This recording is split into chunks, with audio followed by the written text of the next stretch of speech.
Hello friends, आज हम करेंगे हमारी आर्टिकल सीरीज की 14th नंबर क्लास, जिसमें हम देखेंगे कुछ इम्पोर्टेंट आर्टिकल। आज के आर्टिकल थोड़े बड़े रहने वाले हैं, तो इसको सिंपल भाषा में समझने का प्रयास करेंगे। देखते हैं हमारा आर्टिकल नंबर 112 क्या कहता है। हमारा आर्टिकल नंबर 112 कि वार्षिक वित्तीय विवरण, जिसको हम लोग बजट भी कहते हैं, राष्ट्रपति प्रत्येक वर्ष के संबंध में उस वर्ष के लिए सरकार की अनुमानित प्राप्तियों और व्यय का एक विवरण संसद के दोनों सदनों के समक्ष रखवाएंगे, जिसको वार्षिक वित्तीय विवरण कहा जाता है। कि राष्ट्रपति महोदय पहले ही बजट पेश करवाते हैं ताकि पता चल सके कि इस साल कहाँ से आय होने वाली है और कहाँ व्यय होने वाला है और कितना होने वाला है। तो निम्न इसमें दिया है, निम्नलिखित व्यय भारत की संचित निधि पर भारित होगा, जो भी खर्चा होगा। और खर्चे कौन कौन से कि राष्ट्रपति की उपलब्धियां और भत्ते तथा पद से संबंधित कोई भी जो खर्चा होगा वो संचित निधि पर भारित होगा। और इसमें दिया है कि राज्यसभा के सभापति, उपसभापति और लोकसभा के अध्यक्ष और उपाध्यक्ष का वेतन भत्ता संचित निधि से दिया जाएगा। अगर भारत सरकार पे कोई ऋण है तो वो भी संचित निधि पर भारित होगा। और इसमें दिया है कि उच्चतम न्यायालय के न्यायाधीशों का वेतन जो है संचित निधि पर भारित होगा। पेंशन भी संचित निधि द्वारा दी जाएगी। नेक्स्ट इसमें दिया है कि फेडरल कोर्ट के न्यायाधीशों की पेंशन। अब इसमें एक चीज तो क्लियर हो गई कि जो हाई कोर्ट के न्यायाधीश होते हैं उनको जो वेतन मिलता है वो स्टेट देती है और पेंशन संचित निधि से दी जाती है। और इसमें नेक्स्ट है कि कैग CAG का वेतन और भत्ते जो है और पेंशन संचित निधि द्वारा दी जाती है। नेक्स्ट हम देखेंगे आर्टिकल नंबर 113 क्या कहता है। आर्टिकल नंबर 113 संसद में प्राक्कलनों के संबंध में प्रक्रिया।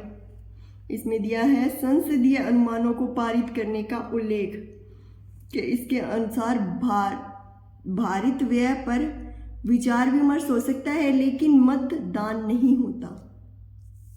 जैसे कि ये भारित व्यय जो अभी बताए हैं इन पर आप विचार विमर्श तो कर सकते हो लेकिन आप वोटिंग नहीं कर सकते।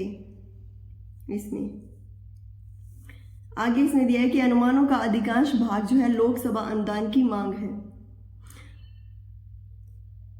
नेक्स्ट इसमें दिया है अन्य व्यय, अभारित व्यय पर विचार विमर्श भी हो सकता है और चाहो तो मत भी दे सकते हो कि यहाँ खर्चा कितना हुआ और कितना होना चाहिए और कितना नहीं होना चाहिए। मत भी दिया जा सकता है अन्य व्यय पर।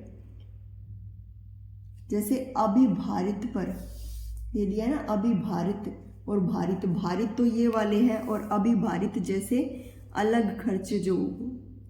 इसमें एक बात और बताई गई है कि राष्ट्रपति की अनुशंसा के बिना अनुदान की कोई भी मांग नहीं की जा सकती।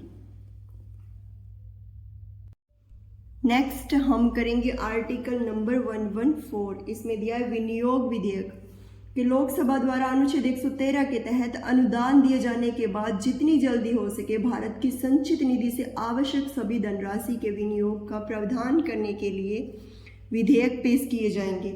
कि अब बजट पास हो चुका है, बजट पास होने के बाद जैसे जितनी धनराशि निकालनी है उसके संबंध में विधेयक पेश होंगे। और नेक्स्ट इसमें दिया है संसद के किसी भी सदन में ऐसे किसी भी विधेयक में कोई संशोधन जो है प्रस्तावित नहीं किया जाएगा। इसमें यह भी दिया है कि जिसका प्रभार इस प्रकार दिए गए किसी भी अनुदान की राशि को बदलना हो या उसके गतव्य को बदलना हो या भारत की संचित निधि पर लगाए गए किसी भी व्यय की राशि को बदलना हो, इसमें दिया गया है। और इस खंड के तहत कोई भी जो संशोधन स्वीकार्य है या नहीं है, इसकी अध्यक्षता जो है अध्यक्षता करने वाला व्यक्ति का ही अंतिम निर्णय होगा।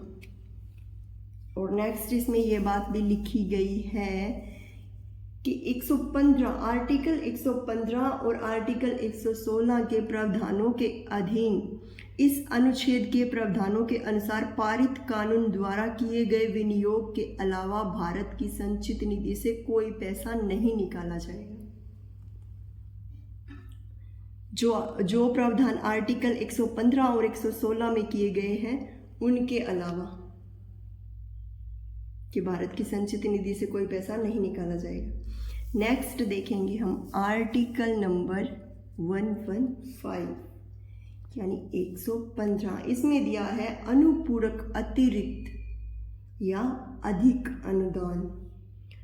अनुपूरक का मतलब है कि जितनी ग्रांट जैसे मिली तो उसका क्या किया, खर्चा ही ज़्यादा कर दिया। जैसे कि 1 साल के लिए जितना कुछ मिला था पैसे खर्चने के लिए वो क्या किया, 6 मंथ में ही ख़त्म हो गया, या ख़त्म नहीं हुआ, अभी पता चल गया कि ये तो भाई ख़त्म होने वाला है, ये पूरे 1 साल नहीं चलेंगे, तो कम पड़ जाए तो अनुपूरक। और अगर क्या हो कि 1 साल के लिए जितनी राशि दी उससे भी अधिक खर्च कर दी तो उसके लिए अतिरिक्त या अधिक अनुदान। इसमें दिया है कि भारत की संचित निधि में से ऐसे व्यय या ऐसी मांग से संबंधित अनुदान की पूर्ति के लिए धन का विनियोग प्राधिकृत करने के लिए बनाई गई किसी विधि के संबंध में भी आर्टिकल 112, 113 और 114 के उपबंध वैसे ही प्रभावी होंगे जैसे वार्षिक वित्तीय विवरण के होते हैं। कि जब अब आपको दोबारा से पैसे निकालने हैं तो वापस वही प्रोसेस जो है रहेगा, जैसे बजट में से आपको 114 के तहत जैसे पैसे निकाले जाते हैं। ये थे आज के हमारे कुछ आर्टिकल। आई होप वीडियो आपको अच्छी लगी होगी, अच्छे से आपको समझ आया होगा। अगर वीडियो आपको अच्छी लगी है तो लाइक शेयर सब्सक्राइब ज़रूर करें और हाँ, कमेंट बॉक्स में अपनी राय ज़रूर दीजिए। मिलते हैं नेक्स्ट वीडियो में। Thanks for watching.